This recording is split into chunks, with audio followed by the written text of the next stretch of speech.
the Alt Asset Allocation Podcast, exploring alternative investment opportunities available to the everyday investor. Here's your host, Ben Lakoff. Hello and welcome to the Alt Asset Allocation Podcast. Today's interview is with Jordan Lyall.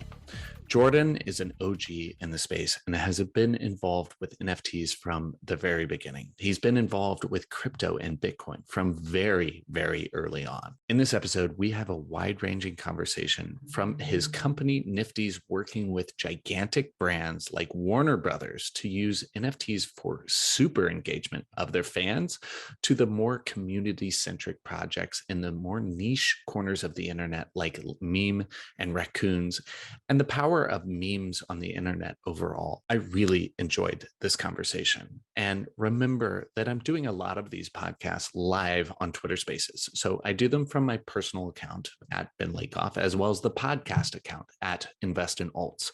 I hope you can join one day and ask questions directly to the guest. We went for another hour after the episode ended. I'm cutting out the questions now to keep this in podcast form, but they are very, very fun. Before we jump into the episode, I also wanted to take a second to thank you for all the great questions and feedback I've been getting. You guys are freaking awesome. If you're getting some sort of value from these podcasts, please drop me a line or even a review. These things mean a lot, and I really appreciate it. All right, enjoy this conversation with Jordan on all things NFT. Jordan, welcome to the Alt Asset Allocation Podcast. Excited to have you on today. Hey, Ben, great to be here. Thanks so much. Yeah, absolutely. This has been a long time coming, man. We're friends from the internet that started seeing each other more often at conferences. You were like the one person that I know that even if a NFT conference has like 20,000 people there, I'll end up running into you a few times. And it's always great to see you IRL and great to finally do this on podcast form. Right back at you. I know we're involved in several different things together, and like you said, keep running into each other at all these events. But it's great to be on your podcast. Excited. Damn straight. And one day we'll get you over to Crypto Mondays in Venice. One day.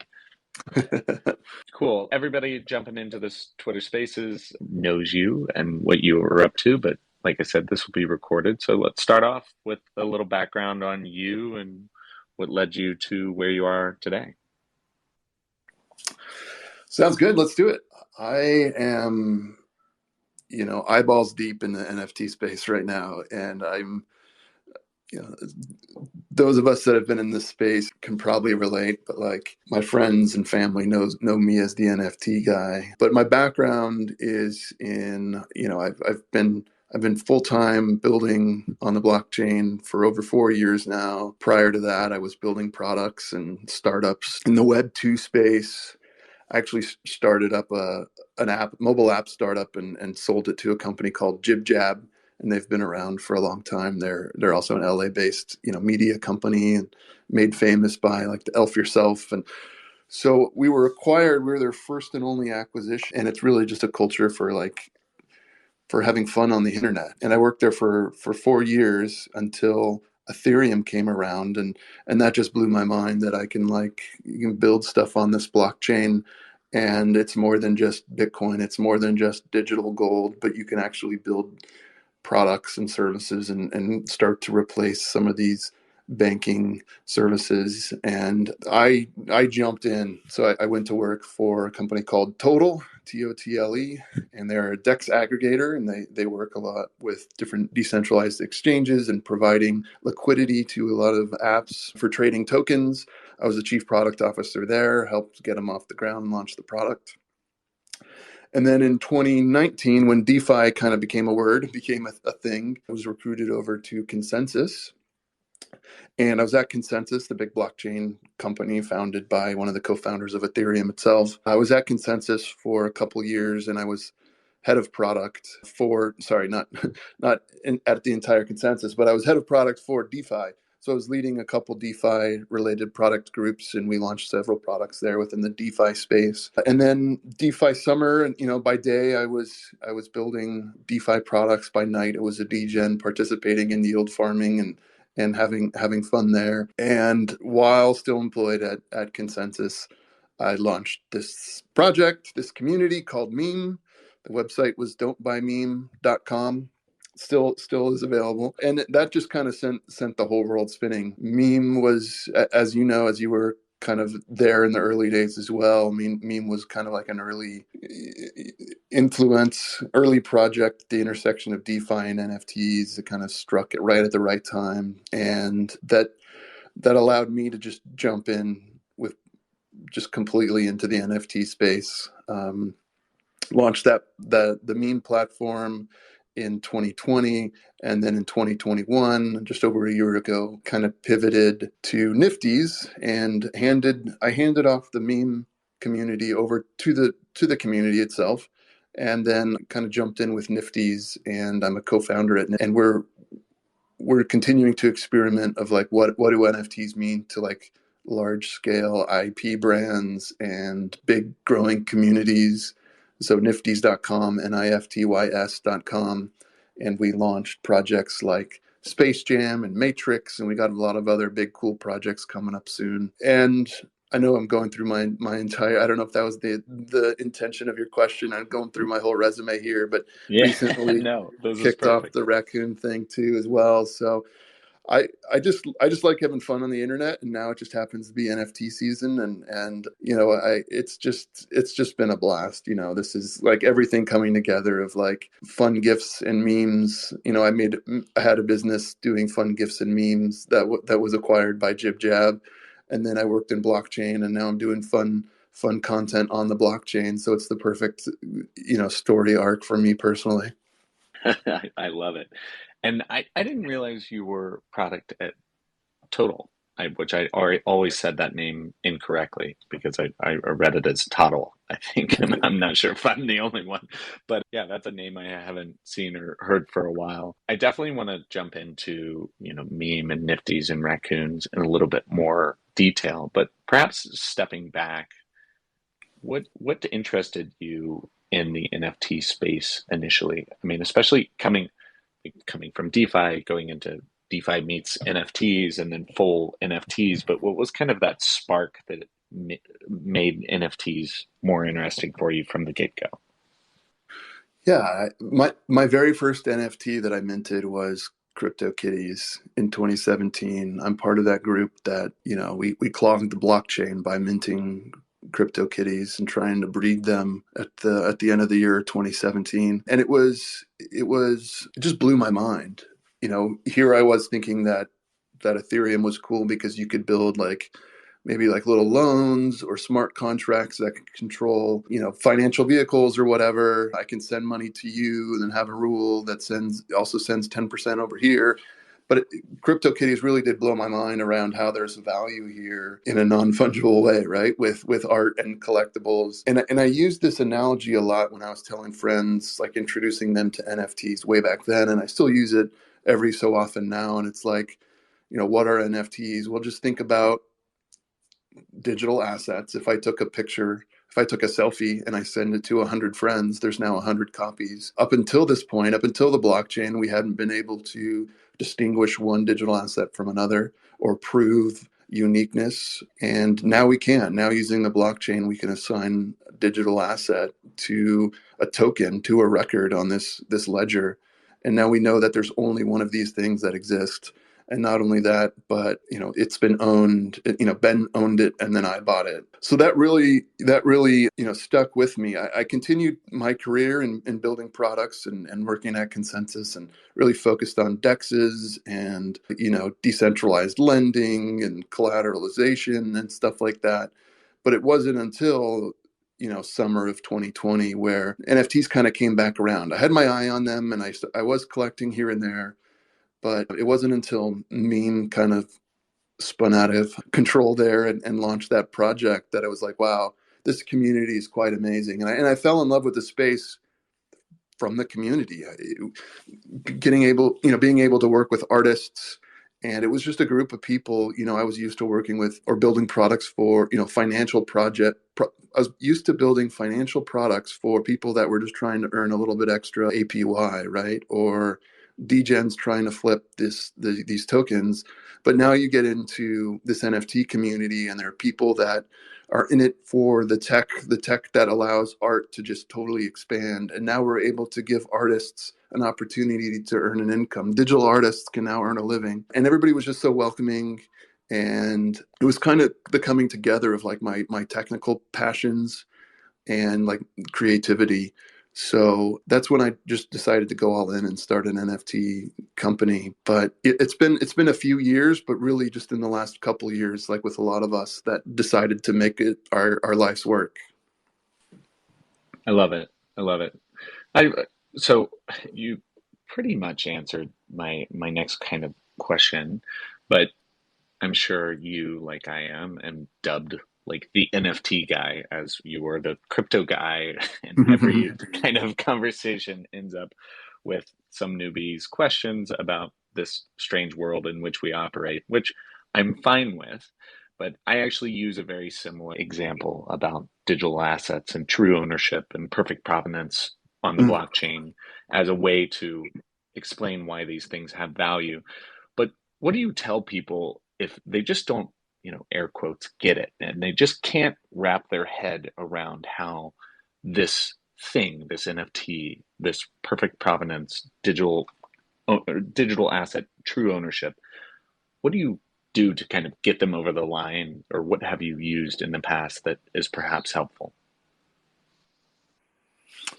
There's the classic, example of Mona Lisa. There are lots of pictures of Mona Lisa. I can put it up on my wall, but like only one entity owns the Mona Lisa. That's usually helpful, not always, but I think there's also something about like, traditional art.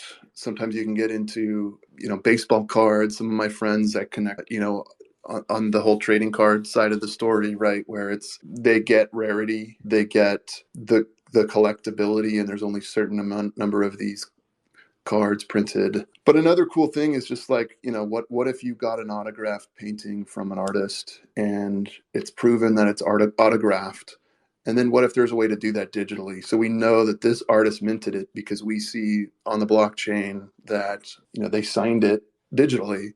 And then that's literally what happens. An artist signs it digitally with their wallets. We know it's from them. It is kind of a big hurdle for people, but that's why I think it kind of needed to kind of take its course. Bitcoin, then Ethereum, and then DeFi, and then now NFTs are having its moment. We needed to kind of go through the rabbit hole in a certain order, so to speak, right? Where we kind of already get that things can be digital and still have value. People coming at it now could struggle with that and struggle with like, how is there digital value when it can be easily copied? But then again, I see my brother Taylor just joined the Twitter Spaces, and he kind of it kind of sparked for him when he got into Top Shot, and now he can trade a LeBron highlight, and there's suddenly value there, and that was kind of his gateway into discovering, okay, I get what NFTs now are all about. I'm used to trading basketball cards, so now I see that there are rarities. I open up a pack and I get something, and there's only 10 that exist. And then he was able to kind of go from there and ask me a bunch of questions around, okay, what does all this stuff do? What's MetaMask all about? And I was able to kind of walk him through getting him up to speed on the rest of the NFT community. So I think it's a different conversation depending on who you're speaking with, whether they have knowledge of tech or crypto or trading cards or art market, or you really have to, if you want to do it right, you really have to sit down with each individual person and hear out their story first. Yeah, this is why NFTs are so powerful, right? There's different stories and different things resonate for different people, but that's why it's just difficult to get people to that point, but it's a matter of finding that particular one for sure. Let's zoom out a bit. So NFT landscape, you've been in it since the beginning, well, for sure, basically with CryptoKitties, but certainly of this massive bull. Can you give an overview of the NFT market now, what it looks like?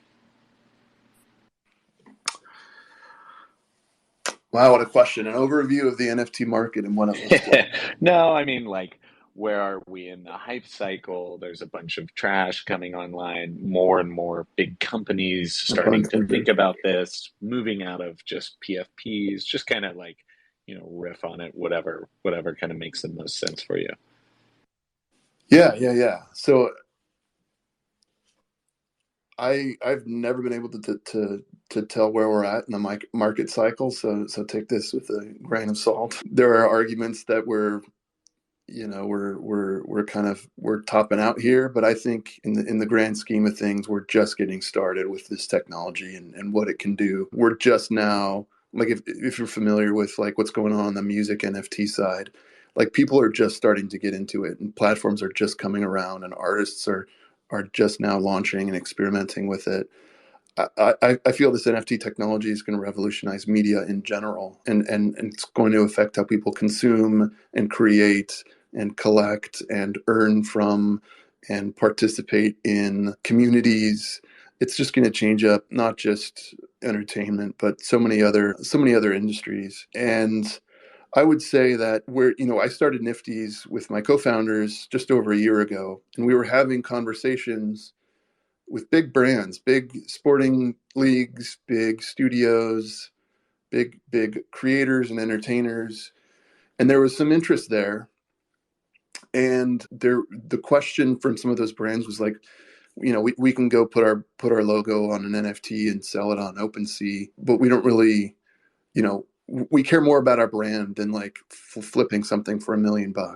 Right. We started talking to more and more people, and it's like these brands are starting to get it now. And these big, large conglomerates, they care more about, 1,000 passionate fans, 1 million passionate fans than they do $1 million. Right. So that's a lot of what we've done on the Niftys side. So I think we're still really early on, and we're still experimenting. And this whole crypto thing is just one giant experimentation. And we're still kind of figuring out, and we're finding pockets of success, and that I think go beyond hype. Bored Apes has proven that they could actually create a thriving community and create an economy and create something that it's IP that people are really excited about. It's much more than just number go up, which I think would like define pure hype. And there is a lot of that, but I think we're starting to find pieces of success here that I think can last a while. I know everyone always mentions on these types of podcasts that like 99% of the projects out there will fail. Well, it depends on what you mean by fail. Like, I know we'll probably get into the raccoon project in a little bit, but there are only 100 of them. Some people have multiple, so I think there's only, the number's like 73. It's never, in its current form, it's not going to get NFTs in the hands of 10,000 people, but you've got a handful of really passionate people that enjoy community, that we've kind of created this little economy, and I would say it's a success. So I think it's really pessimistic to say that 99% of projects out there will fail. But it's just finding, you don't need, just like we're seeing with YouTube and all these influencers, you don't need, millions of people listening. You really just need 100 passionate community members, or 1,000 paying fans, or, whatever the number is for you. So I think we'll still see success in kind of small, shards, if you will. Yeah, and I think it's important that success is defined very differently by multiple people, and that Kevin Kelly article, "The 1,000 True Fans," really resonated really well with me. But I mean, that 1,000 doesn't matter, right? It can be 10, it can be 10,000, whatever it is. But when you're talking to these, you're in such a unique position because of your background in DeFi and product and crypto, and then now this juxtaposition between both, well, all three, I guess, meme, raccoons, and then Niftys. Like it's such a unique perspective that you have, where you're the different touch points across the varying types of NFT communities here. So I want to go into raccoons because I think I'm a proud raccoon holder as well, but I think it's a fascinating experiment as well. But first, let's talk a bit about these big brands that you're talking to. What is the goal? I mean, is it just to look cool, or it's more of finding out who their true supporters are? Like what kind of resonates really well with these big brands and companies in thinking about their metaverse or Web3 or NFT strategy when you're talking with them with somebody like Niftys? Yeah. So at Niftys, as many of you've seen, if you're aware of Niftys, we've gotten in deep with Warner Brothers. So when we launched with Space Jam, and then at the end of last year, we launched with Matrix, and then we've got some other really cool partnerships coming up later this year. But it's more than just launching a PFP project. When we did Matrix, it was 100,000 PFP NFTs, and we sold out within hours. I think we're the first 100K PFP project to sell out. But that was really the start. We're actually working with them on, okay, what's next? Well, now we have this community of passionate people, and they have these Matrix characters. And then if you were around in January, you have your character, and then you could choose between a red pill or a blue pill. And that really kicked off like this story that we're telling on our platform. We think of Niftys as the engagement platform, experiential platform. It's more than buying and selling. You can definitely buy and sell, but I think those are table stakes. And it's really more about telling a story, participating in a journey, and alongside community members. So we're building out this engagement platform where it's like these gamified activities where a user can take their avatar and they're in the center of the story. For the example of Matrix, they play the role of Neo. They have their own character, and they have it has its own name, but they're playing in that central role of the first movie, The Matrix, where you take the pill, you go down the hole, you learn down the rabbit hole, you learn who these people are, you discover who's on your team, right? You learn skills, and then you fight the bad guys, you fight the agents. And each character that's participating on the Matrix storyline, they'll be able to play that. And it's not really a game, so to speak. It's not a video game, but it kind of blurs the lines between like this kind of fun gamified engagement, and you're able to make choices, and kind of like a choose your own adventure on the blockchain. And you'll be able to earn rewards. Some of the rewards are additional NFTs. Some of the rewards are like physical products or IRL experiences. So we're building that out not just for Matrix, but a lot of our other partners. And so kind of going back to your question of like why brands are interested in this, it's just that. It's okay, a big blockbuster movie in a particular franchise maybe comes out every couple of years, right? I don't know, have they confirmed a new Matrix? That the last one wasn't amazing. But big movies, big tentpole releases are every couple of years. What do you do with your fans in between? And there is this dormant or otherwise or vocal base of people that just can't get enough Matrix or whatever the IP is. And it's really about keeping those users engaged, continuing to work with them. In Warner's case, continuing to provide content that engages, continuing to get them excited about other products and spin-offs, and it's a revenue opportunity for Warner. It's like it doesn't sound sexy, but it's like airline miles or these like reward programs, AMC movie ticket reward programs. Like, it doesn't sound sexy, but like in a way, I think that's how they think about it. It's ways to keep them coming back, keep them engaged. We just do it in a really fun way using NFTs, which means the users can own a piece of this, right? So they are into keeping users engaged, additional revenue opportunity. And to their credit, and a lot of other groups that we're talking to, they're totally experimenting, right? Like we've had success in one respect, but they've been really open to trying new things. So I think a lot of it, and why these brands are doing it, is just to figure this thing out and not be left behind, and be at the front end of this thing. If you're a media company, you're not experimenting with this tech, then something's wrong. So to their credit, a lot of our partners are looking at it the right way. I love it. Absolutely fascinating. I mean, really true fan engagement in a new, unique way. And I think positioning yourself as a trailblazer and forward thinking is very important.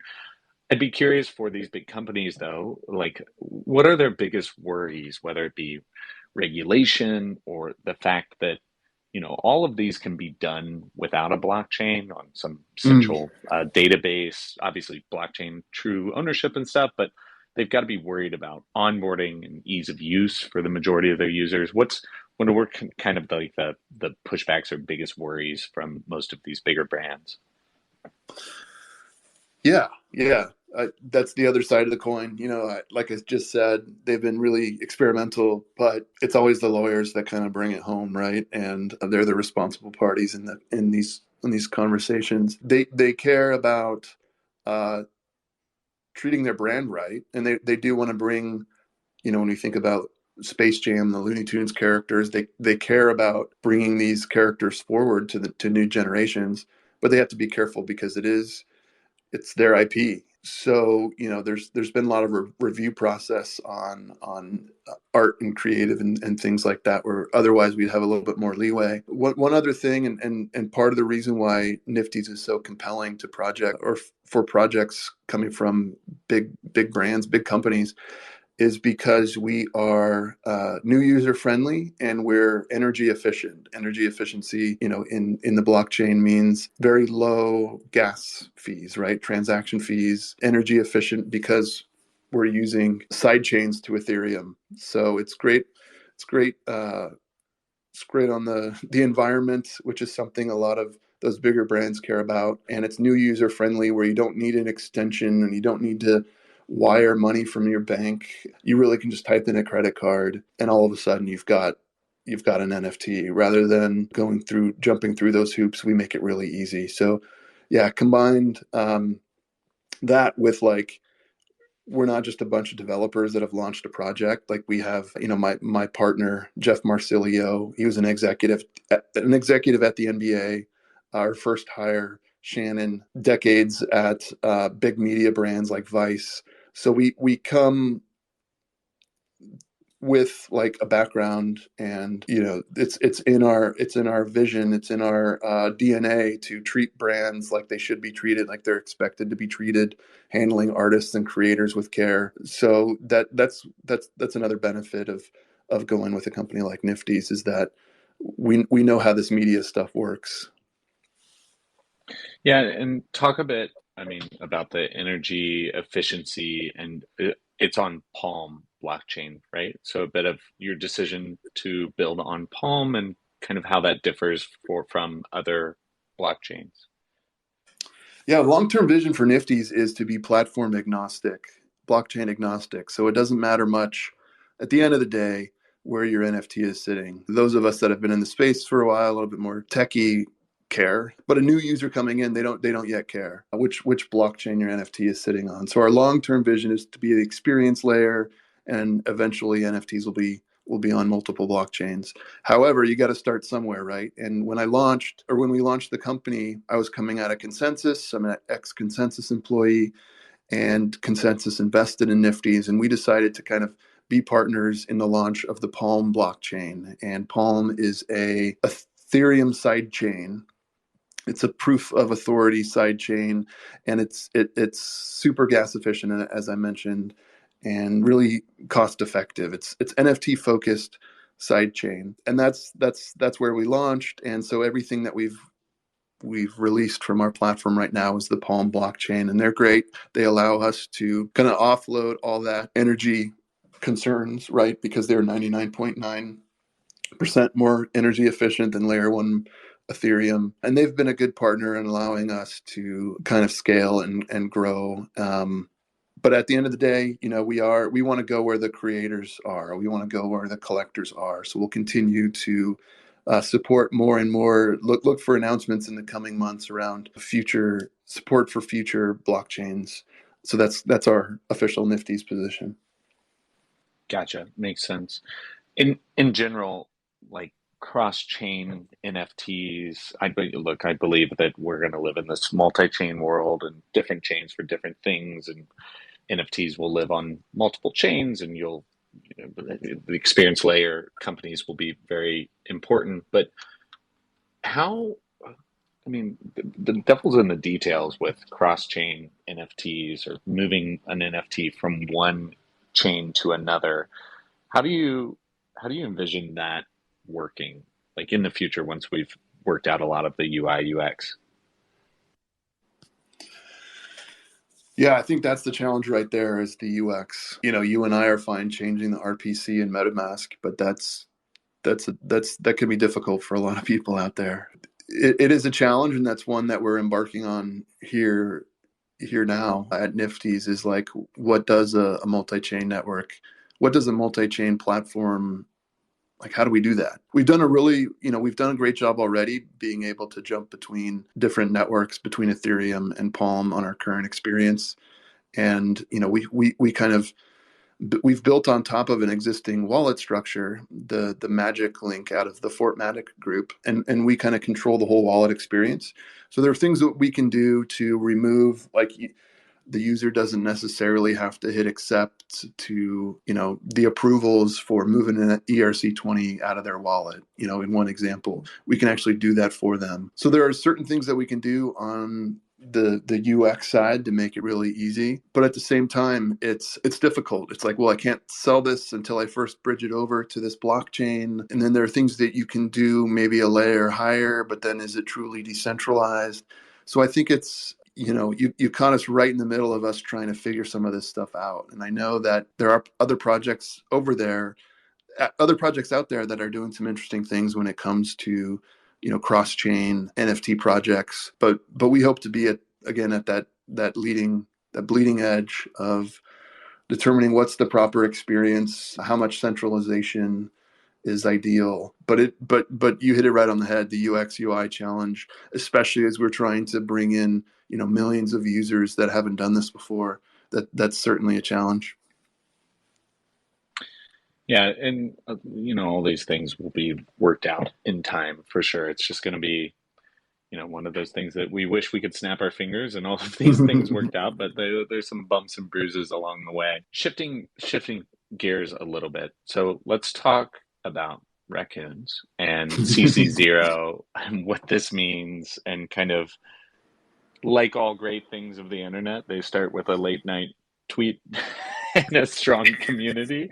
But yeah, let's talk a little bit more about CC0 and raccoons. It looks like we have a couple raccoons in the community. What's up, guys? So yeah, like you said, like a lot of my side projects, that kind of starts with just silliness, starts with a silly tweet. And I just made a dumb tweet a couple of weeks ago I just noticed that CC0 comes up in a couple words, including raccoon, CCO. So I was just making a cringe tweet that joked about CC0 raccoon project. A couple days go by, my wife and kids are out of town, and I had some free time, and I'm like, you know what? I actually want to build something again. When you're a founder and a manager, you don't really get to get your hands dirty. So I spent a day and a half just like jumping in, and I ended up building out the raccoon projects and deploying the NFT contracts on my own. And that was actually the first Solidity contract I've ever deployed. I've been in this space for a long time and worked with engineers and brilliant smart contract developers, but this is the first time that I kind of jumped in and figured it out and deployed my own contract. So that was really all it was. It was just supposed to be a fun thing I was having fun with. If I'm going to launch something, I may as well make it, put my own twist on it. And so I grabbed, 100 photographs of raccoons. They were already in the public domain. They were already CC0. And then I launched the project, and I assumed that maybe a few people would pick it up and we'd have some fun with it. But the community, as they often do, kind of took it and ran. They had other ideas, and it just kind of blew up. It, was hovering for a couple of days at around 0.1 ETH floor. But then a few other people, some heavy hitters, got involved, and it was kind of cool where it was all happening in real time. And someone said, "Oh, hey, I'll go do this," or "I'll go build a Twitter bot." Someone said, "Hey, what if we dropped the trash token on all the holders?" And at that, everybody got excited, and the floor went to a few ETH. I think now it's sitting around, I don't know, 5 or 6 ETH floor at the moment. But yeah, it's just a silly group that turned into something slightly less silly and a little bit more serious, where, yeah, it's 100 PFPs of a raccoon. and we're in a gated Discord, and we make raccoon jokes, and we're talking about doing other things like, donating to raccoon charities. Literally, now we have the trash token ecosystem, and we have some developers building out like staking mechanisms so that you'll be able to deposit your trash in the dumpster and go dumpster diving for new NFTs. Like, I'm not making this up. Somebody's actually working on this. So it turned into this crazy NFT community that's really just, a small group of passionate people. And it's just amazing that this is, all this stuff is only possible with Web3. It's so flipping cool, man. I just love it. I mean, Well, you tell your there's a story, there's because a you got in certain pretty early as well. Did you well, mint from the contract? yeah, I did. I did. So I don't know. I like you and want to support whatever you did. And you had a late night project with a picture of a raccoon. So I thought, yeah, why Of not? course. I'll mint one of these. So that's cool. And then, didn't pay attention. And next thing I know, it minted out. And then it was like a 6 ETH floor. So for the people listening, 15,000 or $15,000 base price right now. But no, I mean, I think the community and the thing that kind of evolves out of these things, you can create something truly magical, and it's pretty cool. That's for sure. So I'm curious, like the raccoons, for instance, it's very much this group effort, community initiative, bunch of people adding ideas on where this could go. But do you have a like back of the envelope plan as soon as you started seeing this thing take off of where you wanted to see it go, or just kind of letting it go where? My original goal was just create a group of 100 people and just have a community and kind of see where it goes. I really like the idea, these DAOs, these collector DAOs. I'm a big NFT collector myself. I'm also a member of Proof, and I see some Proof people here in the audience. And I just love that we get, we use these tokens to like do gated access of like passionate people. And whoever's in this group, without even talking to them, that they're kindred spirits, right? We've got something in common, really easy to have conversations, and we're all kind of pulling in the same direction. So it was really interesting to me of like, what if instead of 1,000 people, we did it at 100 people level, 100 tokens. We start small. I'm a Web2 startup guy, so I like the idea of MVP and like lean startups. So I wanted to start small and see where it went. So that's why I started at 100. And there was really no preconceived notions of like, yeah, this is going to be have like a floor of 7 ETH, or this was going to drop a token, or I think some really big things could happen with this project, and our team is really solid. It's made up of some really good, really strong builders and some really amazing artists as well. And this thing could be something interesting. I'm just involved in so many different things in this space, including, I have my own company that I co-founded. I've got a family.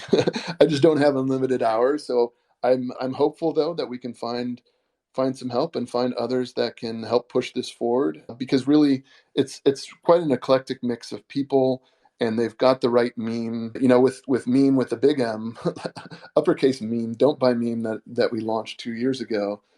It looks awfully familiar if you're familiar, this raccoon project, to what we did with the pineapple project.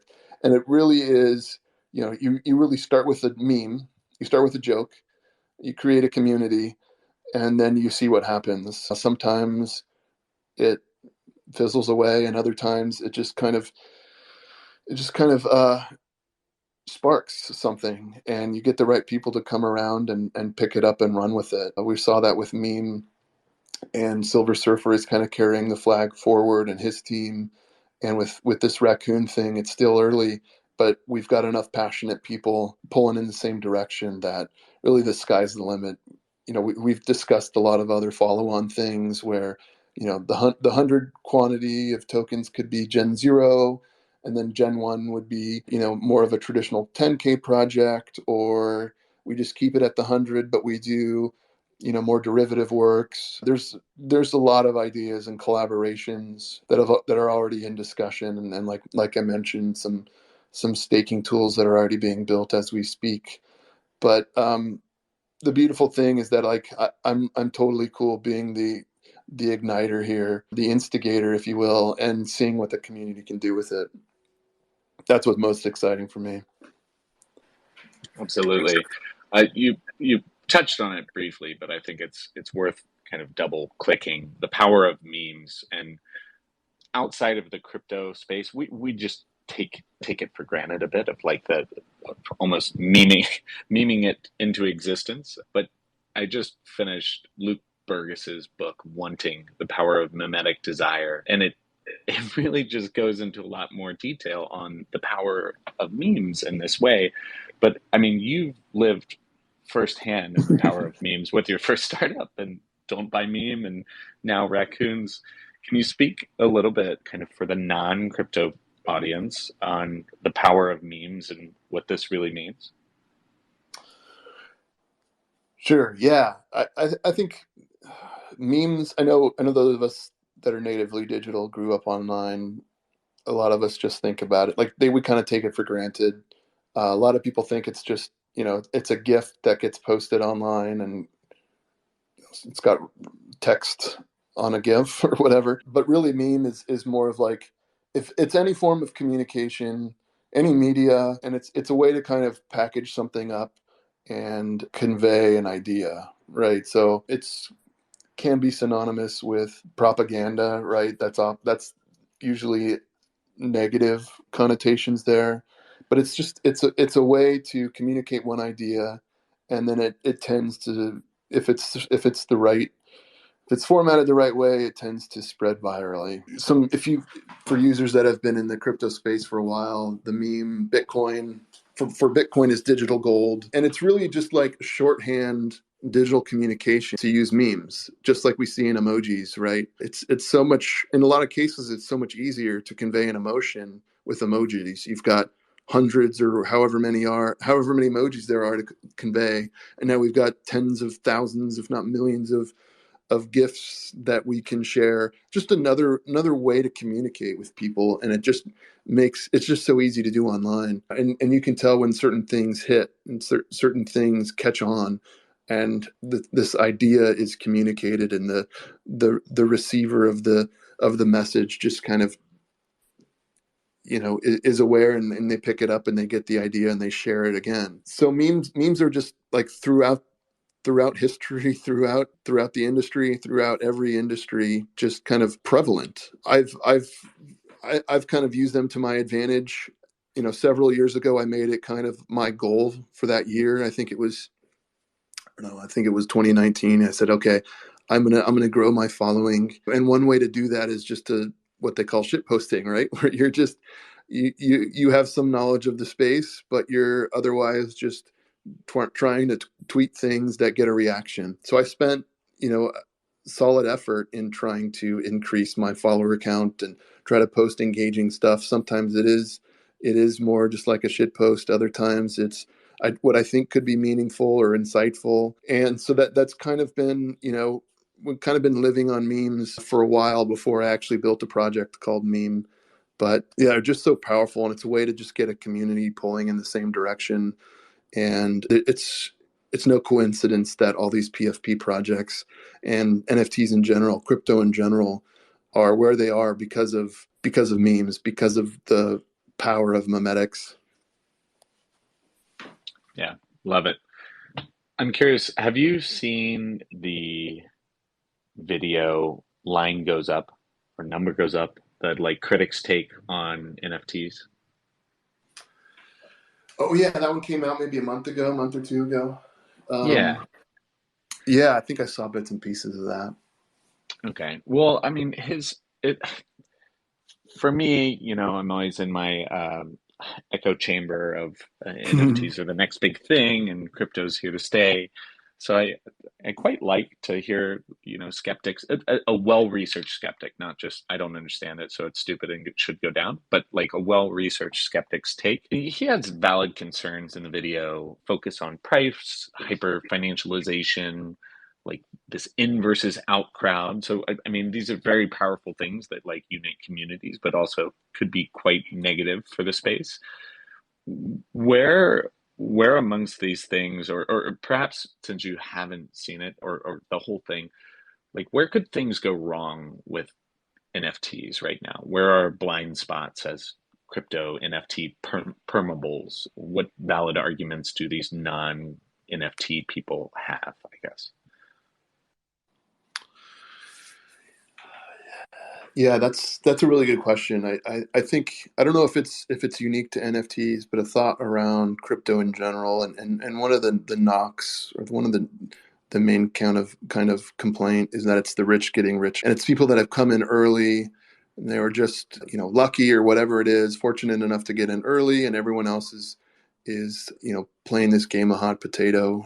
Just don't be the last to leave. We need to be, as a group, we need to be, there's delicate balance, and I think I'm trying to walk that balance of, like, some of the projects that I do are more for the advanced user, right? Like, you need to mint a raccoon, you needed to mint directly from the contract. So it's definitely a little bit more advanced. With Meme, you were actually staking, Uniswap LP tokens. We need to counteract this, like, degen insider work with more outward facing, accessible projects. So I'm excited that I get to do both, with Niftys being the counterbalance, right? Where I can build super accessible NFT projects and make it really easy for a new user to get in and, plug in a credit card and you can get a Matrix NFT. But we don't want to lose the spark. We don't want to lose the fun of, that we enjoy as more advanced users.